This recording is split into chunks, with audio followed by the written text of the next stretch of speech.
This is Out of Many Waters, Chapter 5, Hiding Place. Isabel pressed herself into the crowd of people that pushed forward onto the ship. A tall man jabbed his elbow into her shoulder, and a heavy-set woman holding a large bundle wrapped in patchwork stepped carelessly on her toes. She winced, but made no sound, hoping that no one would notice her. She glanced quickly at the people around her. What fine clothes they wore! How rich they looked! How could I have thought I looked like these Dutch colonists in my drab, baggy frock and this makeshift apron, she worried. The other girls wore dresses of blue, green, or bright red, and their skirts were gathered full and trimmed in bands of satin ribbon. Their collars spread over low, square necklines, and the fronts of their dresses were decorated with beautifully stitched designs. Where did they get such finery? Even their aprons are stiff and pressed into sharp creases, Isabel observed, while mine is limp and wrinkled. Every foot she saw peeking out from beneath a swishing skirt wore either a sturdy wooden clog or a dainty buckled shoe with a delicate thin sole. She felt shabby and uncomfortable in her differentness, and she pulled at her frock in an attempt to cover her worn sandals. Ahead of her, two husky sailors stood at the entrance to the ship. As the passengers surged on board, they directed them this way and that with hasty waves of their thick, burly arms. Someone brushed against Isabel's frock, as if feeling its coarse fibers. She turned her head slightly to see a small boy, about 7 or 8 years of age. He stared at her with intense, sorrowful eyes. His hair was as pale as a turnip, and it fell below his ears. A small white cap, like others Isabel had seen today, sat upon his head. He wore short breeches and a jacket with long white streamers that hung from his shoulders and reached nearly to his waist. A slight blonde woman, surely his mother, held fast to one of the long strips of fabric while balancing a large bundle of blankets and bags. Isabel realized that she was observing the boy too closely. She turned her head away while the crowd of passengers pushed impatiently from behind and concentrated on keeping her balance on the swaying plank that led to the deck of the ship. What if the child pointed her out to his mother? What if he alerted the sailors to the oddly dressed girl who stood beside him? But the boy remained strangely quiet, and Isabel could feel him staring at her without seeing his face. As she approached the sailors, she felt an insistent tug at her arm. She turned in alarm, certain that she was being pulled from the ship, but it was again the boy. He reached for her hand, slipped his small, soft fingers into her palm, and held tightly. Just as one of the sailors eyed her directly, she was walking hand in hand with the child, who was, in turn, firmly in his mother's tow. The sailor motioned them brusquely toward the bow of the ship, mumbling something in Dutch. Another obstacle, Isabel thought in horror. If anyone speaks to me, I won't understand them or be able to answer. The boy dropped Isabel's hand once they were safely on board and was led away by his mother, who seemed to have taken no notice of her son's momentary companion. Isabel scanned the open deck, searching for a place to hide. To her left, at the back of the ship, a two-tiered wooden structure rose up from the main deck. Bulky coiled ropes and knotted rigging seemed to fill every available space.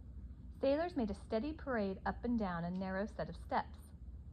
On the higher deck, a tall man dressed in a fine blue jacket and breeches, and wearing a broad-brimmed hat adorned with a large white plume, stood with his arms folded across his chest. His hat was set cockily at an angle, and dark, wavy hair fell below his ears to his clean-shaven chin, highlighting a bushy, drooping mustache. As each sailor approached him, the man rocked back and forth on his heels and pensively stroked his mustache. Then, it seemed, a decision would be made. His arms would once again lock across his chest, and the sailor would hurry away. That must be the ship's captain, Isabel decided. He's younger than I expected, but also sterner. I must stay away from the back of the ship if that is the captain's outpost. I have come too far to be discovered now. A sailor carrying a large burlap sack over his shoulder shouted at Isabel in Dutch. When she did not obey his unintelligible order, he motioned her toward the bow of the ship with an impatient wave of his free hand. Isabel knew that she had little time to hide before her presence came under closer scrutiny. Her eyes rested on a long wooden rowboat lying upside down and tied securely to the deck. Its high sides and narrow midsection created an opening that looked like a dark, narrow cave. Isabel gauged its size. It was long enough to seat a dozen people, she guessed, and perhaps high enough for her to sit beneath it.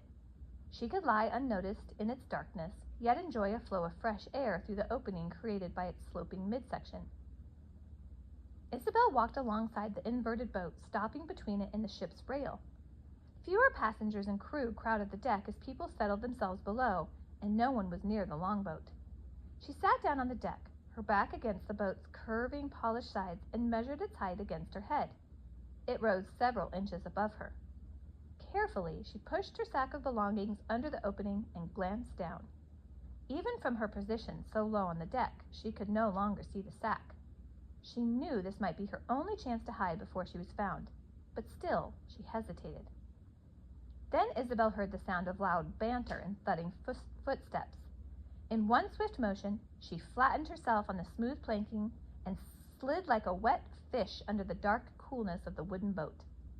Maneuvering her feet into the narrow end with her head facing the midsection, Isabel blinked her eyes, trying to adjust to the sudden dimness. She rested her head on her hands and breathed with relief as the sailors passed her by. She could not believe how far she had come. She had fooled the baker's boy, convinced Padre Pio to let her go, and made it aboard the ship, and now she had found a secure hiding place. And she had done all these things without Maria. In just one morning, she had accomplished more than she ever imagined possible. The boat smelled of fish and salt, but she did not find it unpleasant. It reminded her of her first exciting glimpse of the harbor of Recife, and Isabel pictured the bustle that was surely going on just a short distance away at the water's edge. I wonder if the friars are still searching for me. I wonder what Padre Pio told them. Could he ever admit he let me go, or would he lie to the others to save me? Isabel imagined Padre Francisco's anger, and her muscles stiffened. Her back throbbed with pain where he had kicked her that morning. It was a reminder of Padre Francisco and her life at the monastery that she would have to carry with her until it healed. A hard object pressed into Isabel's side, and she reached down to see what was in her way. Immediately, she realized it was one of the silver combs sewed into the seam of her chemise. Her fingers lovingly caressed the outline of the delicate design. Soon she would wear the combs in her hair, and Maria and her parents would admire their beauty. Her mind drifted, and she felt lulled by the soothing sound of the waves as they lapped against the side of the ship. Her back did not matter anymore.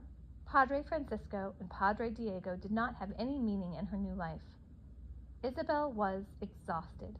She could not keep her eyes open, though she struggled to stay awake. In spite of her efforts, her eyelids closed, and she fell into a deep and dream-filled sleep. Isabel awoke to darkness and did not at first remember where she was. Cautiously she sat up, bumping her head on a wooden seat in the upside-down boat. She ran her hands along the deck until she located her burlap sack. Her head felt light, and her back sent slivers of pain in all directions. The ship rode more heavily upon the water now, and Isabel knew that it was under sail. It seemed to rise up as if it would take to the air, pitch downward, and roll into the waves. Except for the sound of the planks creaking with each pitch and roll, an eerie stillness permeated the air. Maybe I should try to stand at the railing and stretch my legs, Isabel thought. It might ease the pain in my back. Was it this morning that Padre Francisco kicked me, or was it yesterday? Isabel peered out and saw no one. Cautiously, she slid from under the longboat and slowly stood beside it, holding the sack Maria had prepared. She was hungry, and she thought the lightness in her head was a reminder that she must eat to keep up her strength for the journey ahead. She withdrew one of the eggs and admired her sister's foresight. The last time I ate was when Padre Pio cooked the eggs and bacon for breakfast, she remembered. At the same time, she thought unhappily of her sister's displeasure when Isabel ate the forbidden meat. Oh, Maria, she thought silently, how can I tell you these laws mean nothing to me? Isabel wondered if she had ever believed in anything except Maria. She peeled off the eggshell and dropped the pieces noiselessly into the water. As she ate, she looked about her, adjusting to the pale moonlight that shone upon the full, billowing sails and outlined the ship in a ghostly halo. The ship is beautiful, she thought. Stars blinked overhead. These are the very same stars that shine over the monastery in Bahia, but I am no longer the same girl who looks at them, for now I am free. Isabel slipped back under the longboat that would be her home for many days, and a sense of peacefulness enveloped her. She closed her eyes and whispered quietly to the night air, "When we are together again, Maria, I will tell you how much I missed you."